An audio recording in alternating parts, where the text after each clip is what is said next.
Yet the crown jewel of Mesoamerica went from its absolute zenith to total ruin in less than 3 years.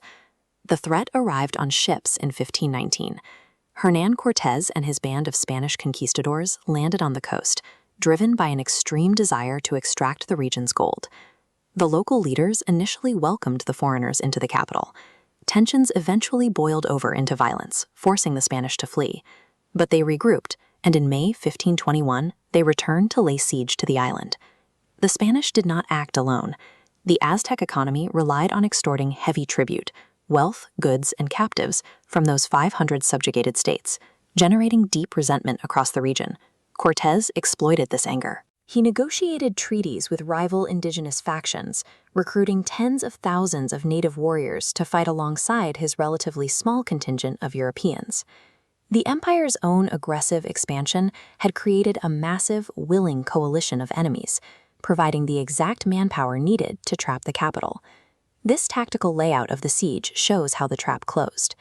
For 3 brutal months, from May to August, the invading coalition blockaded Tenochtitlan. They severed the vital causeways, choking off the city's food and fresh water. Using their indigenous alliances to hold the perimeter, the Spanish employed steel weapons and cannons to systematically dismantle the city's defenses block by block. But the deadliest weapon breached the city walls invisibly. The Europeans brought with them evolutionarily novel diseases. Because the population of the Americas had been isolated for millennia, they had no inherited immunity to Old World pathogens. Smallpox tore through the densely packed streets. The outbreak was catastrophic. In Tenochtitlan alone, the infection claimed an estimated 150,000 lives, eventually killing the Aztec emperor himself.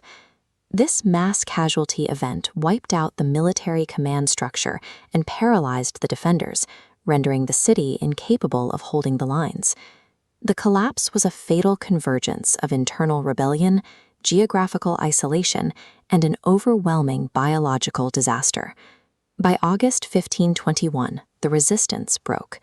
The Spanish executed the final Aztec leader, bringing the empire to a sudden and violent end. The physical conquest was immediately followed by an aggressive campaign of cultural erasure, as Spanish missionaries moved to suppress indigenous religion and history.